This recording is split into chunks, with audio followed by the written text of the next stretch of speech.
Assalamualaikum warahmatullahi wabarakatuh. Selamat pagi. Bagaimana kabarnya hari ini? Pada kesempatan pagi ini saya akan membahas tentang siklus akuntansi perusahaan jasa, itu materi kelas 12.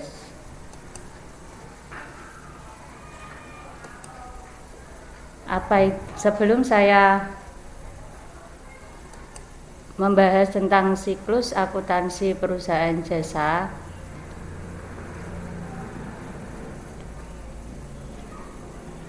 kita harus mengetahui pengertian dari perusahaan jasa terlebih dahulu. Apa sih yang dimaksud dengan perusahaan jasa? Yaitu perusahaan yang kegiatan utamanya menjual produk tidak berwujud berupa jasa atau layanan dengan melayani masyarakat.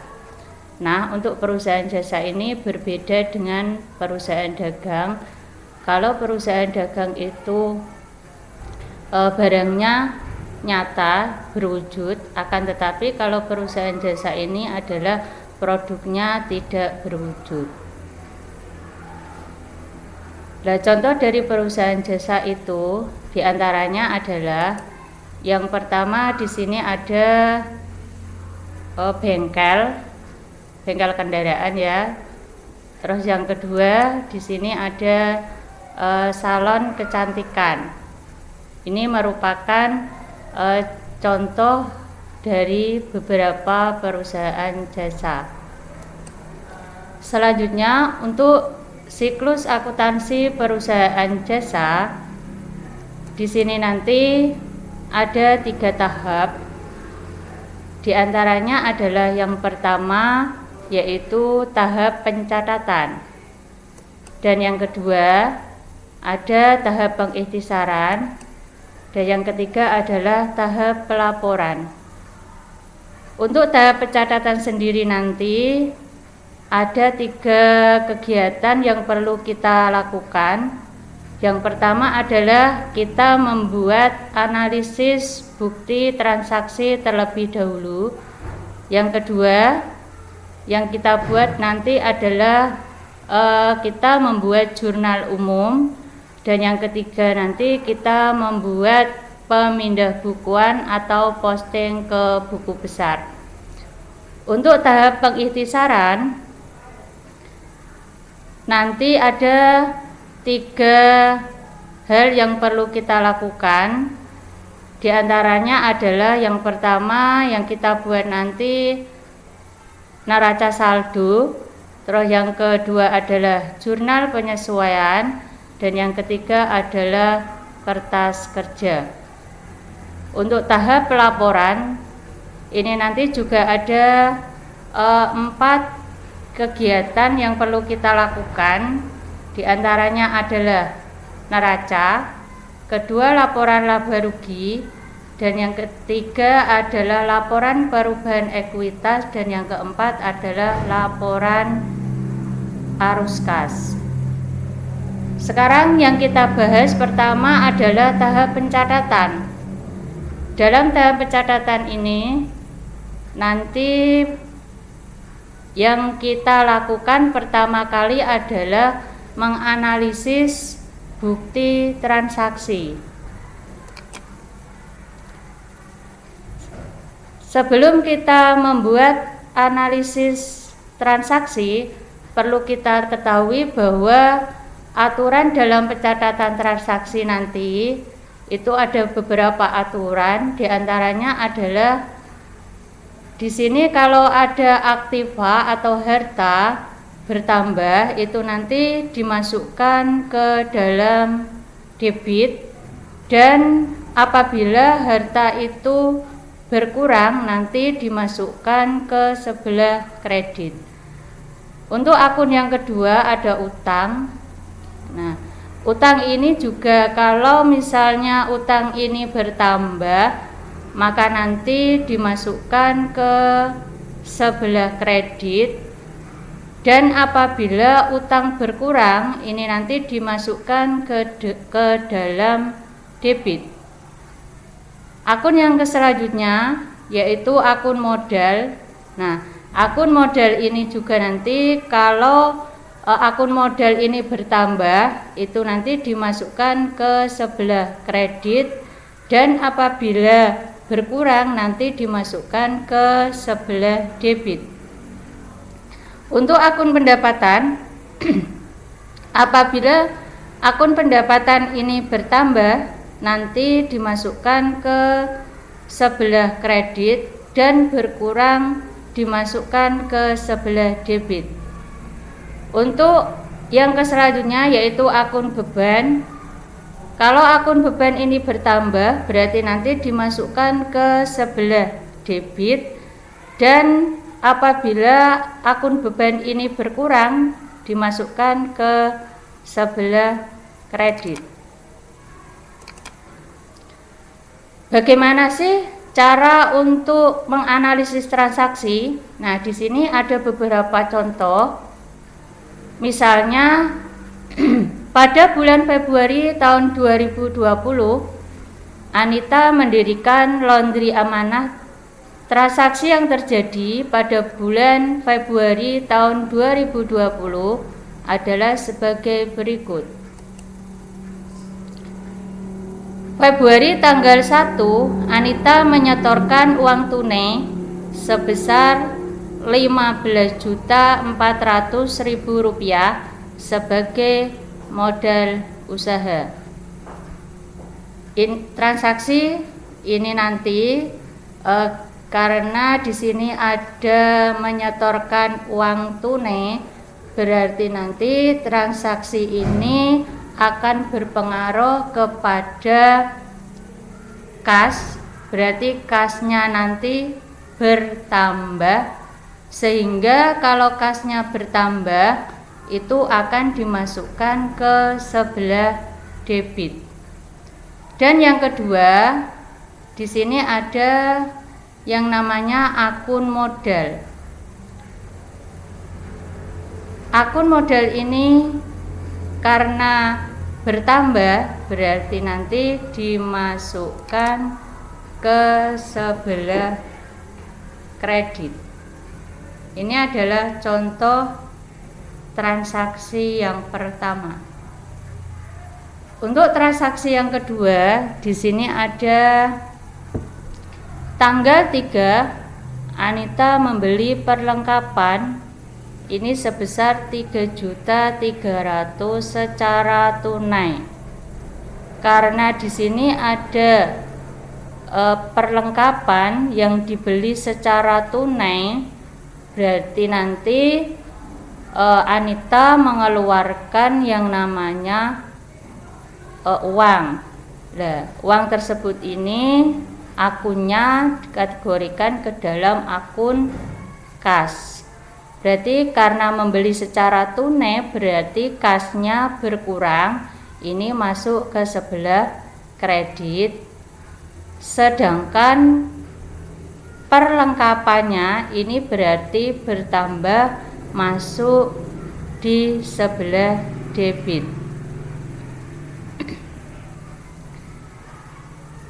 Selanjutnya transaksi tanggal 4, membayar sewa kios sebesar Rp3.600.000 untuk masa 3 bulan.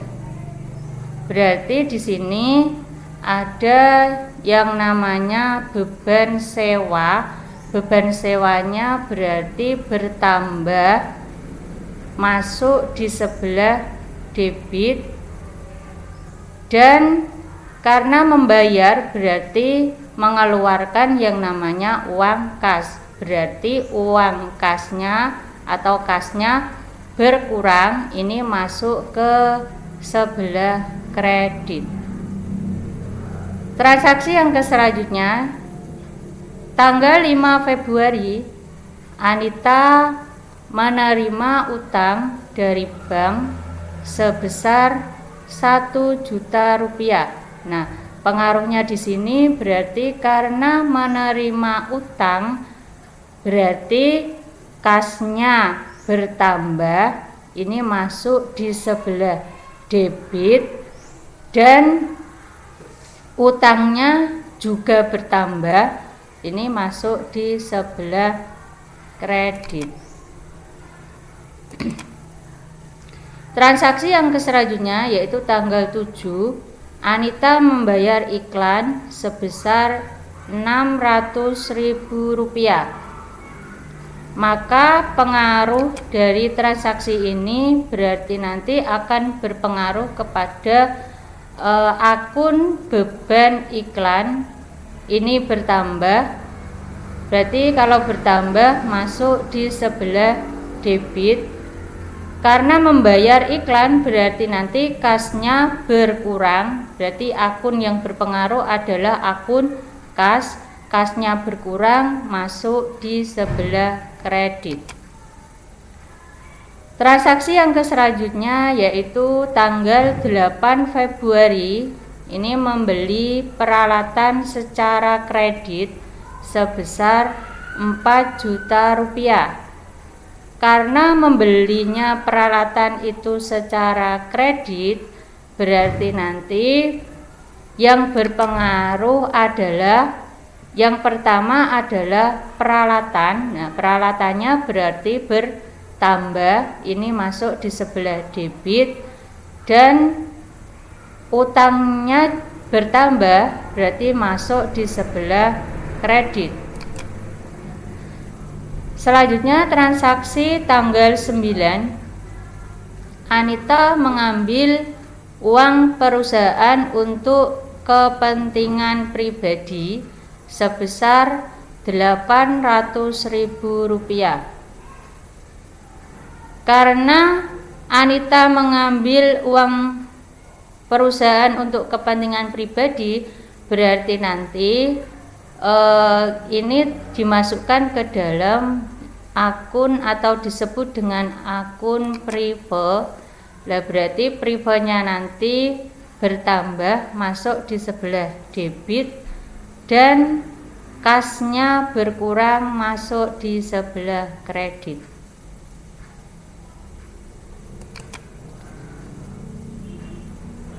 Langkah yang selanjutnya setelah kita membuat analisis transaksi, berarti langkah yang kedua kita baru membuat yang namanya jurnal umum. Apa sih yang dimaksud dengan jurnal umum? Jurnal umum itu merupakan media untuk mencatat semua transaksi yang terjadi dalam proses akuntansi. Nah, jurnal umum ini biasanya atau secara umum bentuk jurnal umum dalam perusahaan jasa itu nanti menggunakan 2 kolom. Cara pencatatannya nanti atau dalam pembuatan jurnal umum, yang pertama kita kasih judul dulu, nama perusahaannya apa.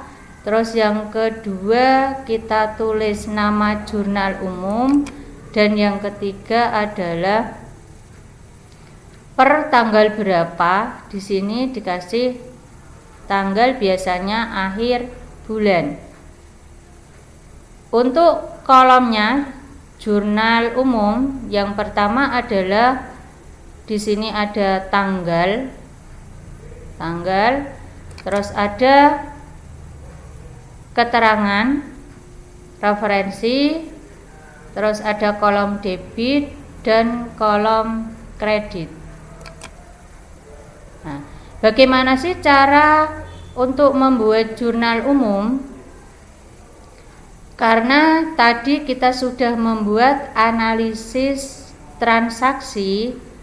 Nah, analisis transaksi yang telah kita buat tadi ini sebagai pedoman untuk pembuatan jurnal umum. Berarti kita tulis di sini adalah nama perusahaannya yaitu Laundry Amanah. Terus di bawahnya di situ kita kasih jurnal umum, terus tanggalnya kita tulis per 28 Februari 2020. Kita lihat di sini ada tanggal, terus ada nama akunnya, referensi, debit, dan kredit.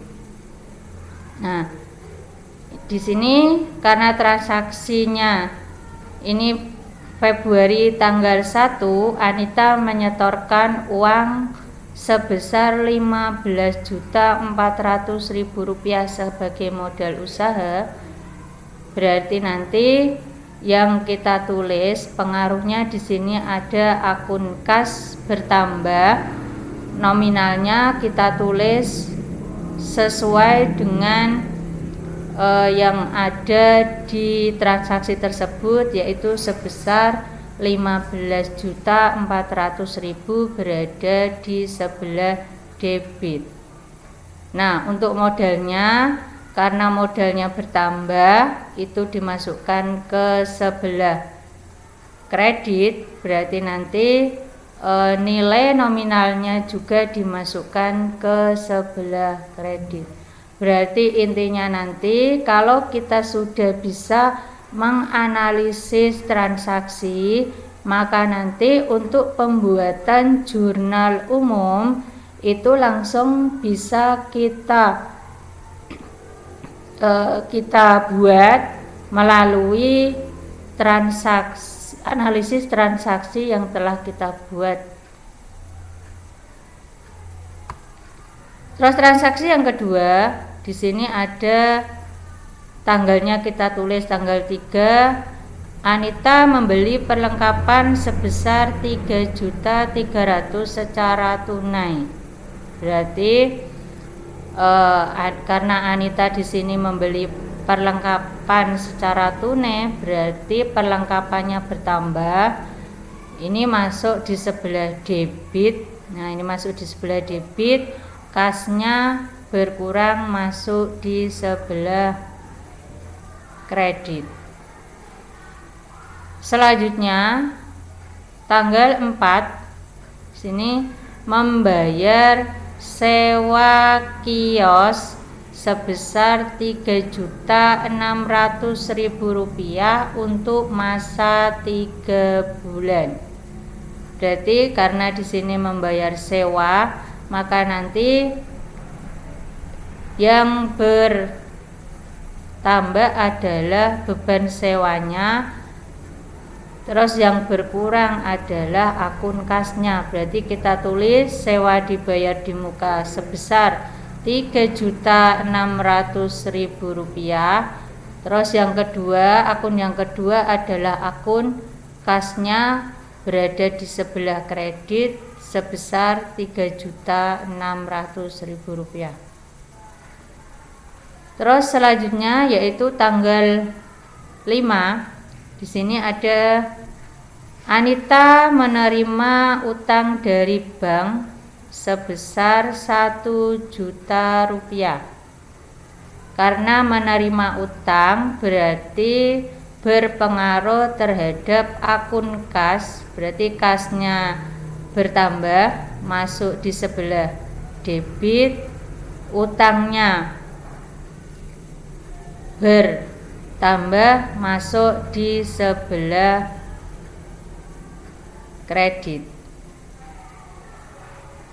Selanjutnya tanggal 7. Jadi tanggal 7 Anita membayar iklan sebesar Rp600.000. Berarti kita tulis beban iklannya di sebelah debit Rp600.000, kasnya di sebelah kredit sebesar Rp600.000.